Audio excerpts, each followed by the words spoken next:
Welcome to the SVG TV News for Thursday, December 1st. I am Khalil Cato with the details.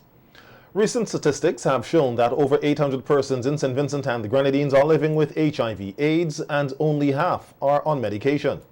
This was noted today by Director of Health Security in the Ministry of Health, Donna Bascom, at a health fair hosted by the Ministry in commemoration of World AIDS Day 2022. Bascom further noted that there are more men who are taking the antiretroviral medication than women. Currently in St. Vincent, we have a little over 800 persons living with HIV, and that means that over 800 persons that we know in the system, in our system, that have been tested. About half of those numbers are on the antiretroviral drugs and are regulars in the program. Coincidentally, we have more men taking the medication than females at present, and we want to embrace that because, you know, men don't like coming to the doctor and don't like getting things checked and don't like to be tested for anything unless it's too late. So this is a nice little change for us, and we want to encourage our men. Bascom said that while there have been a few positive cases of HIV recorded in SVG this year, she's happy that there has not been a surge in cases. Well, it is difficult to speak of increase just like that, because then we're just looking at absolute numbers. It is easy for me to say, well, we had last year, at this time, this year we have 2 more persons in this particular age group or category. But when you look at the whole picture, last year we may have had a few more who are not on medication and all of that. We might have lost a few. So the statistics over the last few years, when you take the whole thing into context, is basically steady. We've not had a surge. Increases, yes, 1 or 2, yes, but a surge, no, we're not seeing a surge. And we are looking, we are going and searching, we are going and testing, and persons are coming forward to be tested. The Director of Health Security in the Ministry of Health said they have tested almost 1,000 persons this year for HIV/AIDS, and they will continue to do mass testing drives, especially during the festive season. We're not just limited to testing in the government clinic or in the infectious diseases clinic. We have an outreach unit where persons, you know, sometimes they don't want to come to the clinic setting or the hospital setting to be tested. They can go to that setting. We also have testing at Planned Parenthood and some of the other private entities. So over the course of a year, we probably conduct 800 to 1,000 tests between outreach programs and the focus areas in health. For Vinci Moves alone, on that Saturday we did over 100 tests at Annisville. So our numbers for 2022 would be quite good. We have other outreach programs planned for the rest of this week and into next week. Today we are also testing in the prisons, both in Kingstown and at Belial. We have a team there. We go back later this month in the prisons because the prisons, they're putting on their own health fair, and that is something we welcome and we want to collaborate with them on. So we'll be back in the prisons later this month, and then we'll go out to Sandy Bay. We are also testing today in some of the community clinics. Free health checks, educational sessions, testing and counseling were offered by the different teams from the Ministry of Health at today's health fair held at the car park of the Old Treasury Building in capital Kingstown. Chief Health Promotions Officer Shanika John said that knowing one's HIV/AIDS status is a good way to start the festive month. Right, so today's World AIDS Day, and it's something that is observed all around the world. It's no unique activity to St. Vincent and the Grenadines, but today we're really showing that it is important for you to know your HIV status. So here today we're offering HIV free testing testing for HIV is available across St. Vincent and the Grenadines at various testing sites. And knowing your status is really something that we really think people should start December with. We're getting ready into the season. It's known for a lot of festive activities and a lot of socializing and a lot of mingling with our very intimate partners. So we really encourage people to know their status and know their status together as couple, married, if you just started dating. That's extremely important for you to know. Okay. So apart from doing the HIV testing, we also have a new initiative which we launched with Rotary Club of St. Vincent and the Grenadines, and that particular one is a breast cancer awareness campaign where we're doing breast examination. So today you can get your breast examined and a referral card if you need an ultrasound or if you need to go a step further. We also have a mammogram up and running at the radiology department, so that is also a service that could be utilized if there's a need for it to do. John said the ministry will embark on a new initiative called 9 Days of Movements to encourage more Vincentians to get to know their status in the fight against HIV/AIDS and to be more health conscious. Our activities for the rest of the month, the Ministry of Health, Wellness and Environment, which we will talk about at the official launch on Saturday with 9 mornings, we're doing 9 days of movement. And this is an activity that is a spill-off from our Vinci Moves initiative, where for 9 days leading up to Christmas, which is the unique 9 days festivities for St. Vincent, the 9 mornings, the 9 nights, we have 9 solid days of movement. And during that 9 days, we'll be moving across St. Vincent and the Grenadines with our Vinci Moves initiative, which we'll talk about later on. Our service would also be available during our 9 days of activities as well. So depending when our calendar is or where we are, you might be able to access your rapid HIV and syphilis testing along with some other health screenings that may be relevant. For adults who are sexually active, it's important for you to do everything that you can to ensure that you are protected, to ensure that your partner is also protected. We encourage persons to make sure that they either use a condom, use the appropriate measures that you want to put in place upon discussion. And it's also important for you to know your status, especially if you're entering into a new relationship and you're not sure. Knowing your HIV status before, during the process as well, is also something that we advocate for. Again, our counselors would advise you the best time to test, the best time to repeat that test, and the best time to also do a follow-up with regards to that particular testing. Social worker in the Ministry of Health, Wellness and the Environment, Roselle Solomon, said they are working hard to bring more awareness about HIV/AIDS and address the stigma and discrimination which are attached to the disease. First every year. This year's theme is Equalize, where we are trying to bring more awareness, where countries need to increase testing, where we need to address stigma and discrimination, and where we just need to give more support to those living with HIV and their families. What we would like the country to know is that there are resources to help individuals going through an HIV diagnosis. We do have our psychosocial support team. We do have individuals who would have been diagnosed with HIV. They are in the communities helping individuals as they too would have gone through such a very tumultuous process in being diagnosed with HIV. Solomon also encouraged Vincentians to get tested and to have one safe-sex partner. What we would like for individuals to know is that, again, the only way for you to know your HIV status is to be tested. Again, we are looking at wellness, we are looking at taking care of the whole individual, whether you're HIV positive or not. Having a good diet, exercising, having a good support system goes a long way in being diagnosed with an infection, a disease that is being stigmatized and discriminated across the world. So today, it's World AIDS Day.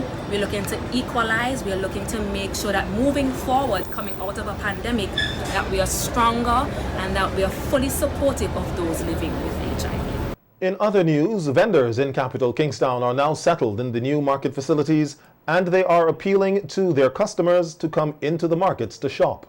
The Kingstown Town Board is also pleased thus far with the cleanup exercise, as we hear more in this report. Persons are appreciative of the cleared pavements now that there are no vendors occupying the spaces. But 3 days after the opening of the markets, vendors in the former meat market, which was transformed into the downtown vegetable market, are not yet seeing the steady flow of customers as was expected, and are now asking that persons come into the market to buy from them. Yeah, them have to come. I don't set in. I don't put away and I don't set in. My name is Marilyn. Me the why 11 and Y12. This army base right now, then put me in the jail until when God said no more. Similar sentiments were echoed by other vendors, and one concern of the vendors is to make the entrance to the market easily accessible. Gate need to open. They bring me in here and get security, pulling down a piece of stick and pull up a piece of stick. The gate need to open, leave the gate open. With the any back, if the gate open, people will come in, drive in and buy. Many of the frustrated vendors said they are not laying blame on the Kingstown Town Board. I remember when we get in power, Glenn Jackson, when we are going to get in power, Glenn Jackson come and say, when NDP join we way, Glenn Jackson come and say, do not move. Stay right at your stall. Then we'll walk with we do not move.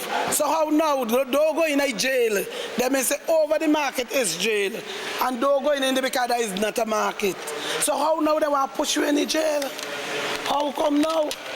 And my customers are going to find me for feed me. Thank you, Ralph. For 5 times I vote for you. For thank you. Warden of the Kingstown Town Board, Clayton Bergen, says he is pleased with the progress made in the cleanup of Kingstown. A lot of persons are visitors when they come. You know, they say it's, you know, a nice town but dirty. You know, and we got that because when the tourists come, they make their comments as well.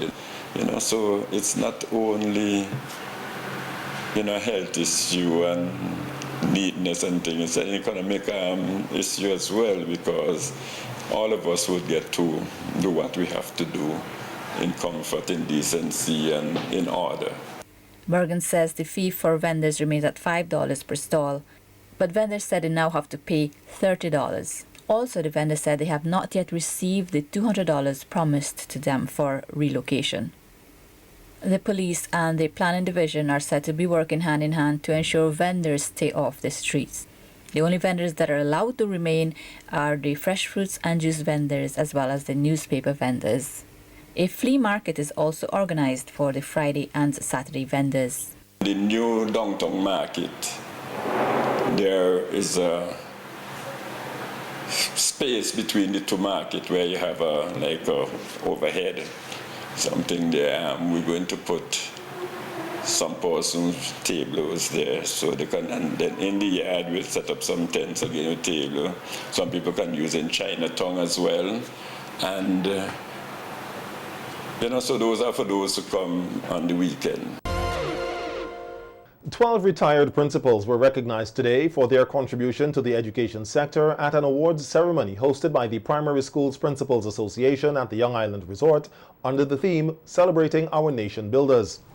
The retirees who were honored are Peter Pompey of the Calder Government School, Albert Harry, New Prospect Primary, Suzanne Briggs-Boyer, Argyle Primary, Paula Blake-Tony, Georgetown Government, Marcia Peters, Lauders Primary, Maria Burke, South Rivers Methodist, Sharon Morgan Peters, Fairhall Primary, Oswald Robinson, Gomez Methodist, Carol Edwards, Spring Village Methodist, Edmie Charles, Chateaubriand Methodist, Maureen Williams, Kingstown Preparatory, before moving into the Ministry of Education, where she retired as Permanent Secretary, and Elizabeth Walker, Mariaquah Government, before moving into the Ministry of Education, where she retired as Chief Education Officer. Addressing the award ceremony, President of the Principals Association, Ava Weeks Stevens, said, "In a world that constantly pushes people to aim higher and always look for the next goal, it is quite easy to forget how far we have come and what we have achieved, even forgetting the people who help us to achieve." This, she says, is the reason behind the recognition ceremony by the association to those who have made their contribution to the local education sector. Collectively, the educators you see here, they would have given us about over 400 years. 400 years of dedicated service to our nation. Hence our theme, celebrating our nation builders. And really, that's what educators do. They build nations, one student at a time.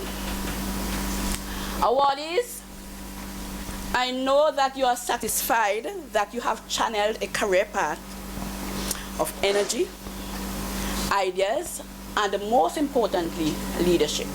Weeks Stevens said school leadership is often underestimated and misconceptualized. However, it is much more than society sees it.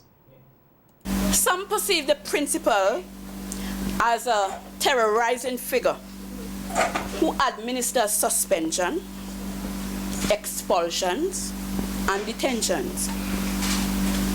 We all know that school leaders perform a multiplicity of roles, which include, among others, budget planners and head of security. I want us to remember that leadership is not merely a position or a title as some perceive it to be. It is action and example. It isn't about control. It is about empowering people. We often hear the saying that leaders are born, not made. While it is true that some people are born leaders, some leaders are born in the midst of adversity. Today among us, right here, are leaders who have endured adversity and whose resolve was strengthened, demonstrating resilience into success. Weeks Stevens said the 12 retired principals must be applauded for adding to the landscape of the teaching learning environment in SVG, which she says is no easy task, especially as a principal. One cannot doubt that being a principal is tough. The hours are long. The work is challenging. Awardees, do you see your colleagues on there? Those who are still in active service, they are shaking their head. Because it is tougher now. But although we face challenges, school leadership is one of the most rewarding tasks in the field of education. As I watch your faces over there, I can read the words that are figuratively etched on your smiling countenances. And you can say them with me because I'm reading your faces. And you can say, if I can do it over again, I will choose teaching. Go ahead. And I will climb right back up the ladder and be a principal again. I know it is never easy to bid farewell to the only job you know. But I guess that retirement is a necessary part of self-renewal and professional development of our system. Some of you look forward to retirement as you can finally take a well-deserved break and spend time with family. Others may feel that they actually have more years to contribute. Whatever the case, remember that retirement is one of the greatest gifts to mankind. So, colleagues, embrace it. In his address at this awards ceremony, Minister of Education Curtis King paid tribute to the retired teachers who have collectively given over 400 years of service. I mean, that is significant. And more so, your services have not been restricted to the beginning stage of your career, but you went all the way up to the level of principal, leader in the school system. This is not an easy feat, and many will aspire to achieving such. Not everyone will though, but nevertheless, it is absolutely necessary that when we record such achievements, that it be recognized. And I'm very happy, and I want to offer my words of congratulations to the Primary Schools Principals Association for taking this bold step. I know you have been doing it perhaps over the last 2 decades, if I heard right. But certainly the COVID challenges and other challenges would have prevented you from doing it quite recently. But of course, you're back on track. And that is absolutely important, as I'm saying, because we must give recognition where recognition is due. Minister King noted that the retirees entered the teaching profession at a significant stage in the country's development when it was seeking to build an indigenous education system that was relevant to the people's culture and level of development, noting that at such an early stage, it must not have been easy. And so, you would have participated in the various policies, various programs to achieve the state's objective at that early period of providing opportunities for education reform. And we talk about this all the time. Those who listen to me know I speak about this because I always remind persons that we inherited a system with a lot of gaps. And so, as the early boards after independence, you would have had to play your own role in helping to bring about the education reforms designed to, one, reduce the size of these gaps, and two, remove them altogether. But we know that is a challenge that you could never really achieve because despite your stalling work and others, we still have gaps to cover. But certainly, your role in removing or reducing those gaps was quite significant. And for that, you need to put your hands together for yourself. The recognition of the principals of primary schools at the end of their tenure has been a venture undertaken by the association for over 2 decades. Recently, the ceremonies have been executed biennially. However, there was none after 2019 due to the impact of the COVID-19 pandemic and the eruption of La Soufrière. An accreditation fair was held today at the Villa campus of the St. Vincent and the Grenadines Community College for students from the Division of Teaching, Education, and Arts Sciences and General Studies, DAGS. Speaking to SVG TV News, Accreditation and Quality Assurance Officer at the Community College, Cindy Edwards, said that the fair aims to sensitize the staff and students about the accreditation process. What are the benefits and their role as members of the college's community in the entire process? This sensitization process started last year in 2021, when we basically began our planning phase for the self-study. A self-study is basically a process where an institution examines its strengths, its weaknesses, and map out how they're going to improve on the weaknesses. Edwards said the accreditation process starts with self-study.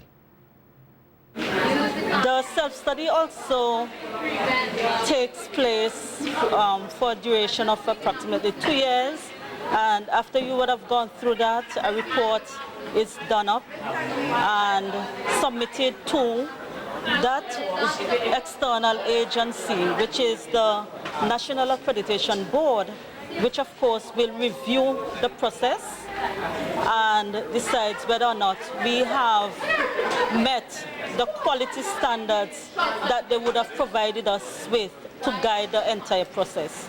Now, these standards are 5 different standards that we are expected to meet, and they guide what we do in the self-study.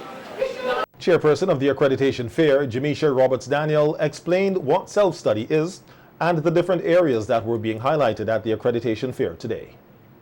We thought it would be best to have an interactive session that our students, faculty members, and other staff members can actually engage. So we're doing a snakes and ladders game for this, and the self-study is based on 5 main pillars given to us by the National Accreditation Board. So you have the first one, the mission and purpose. Then you have the second one, effective leadership and governance. Third, you have teaching and learning. Then you have institutional effectiveness. And then fifth, you have the quality assurance and accreditation. And so Snakes and Ladders Games basically has the pros of accreditation and all of the pillars. And then the snakes will have the cons. So if you land on a snake, it essentially tells you something that you would not want to have as an institution. So for example, you have no clear mission and purpose, or your mission statement is not known, it's not articulated well. So the snakes are the cons, the ladders are the pros, the things and aspects that you want to have as an institution, and then we have other spaces on the snakes and ladders which also give you pros of accreditation.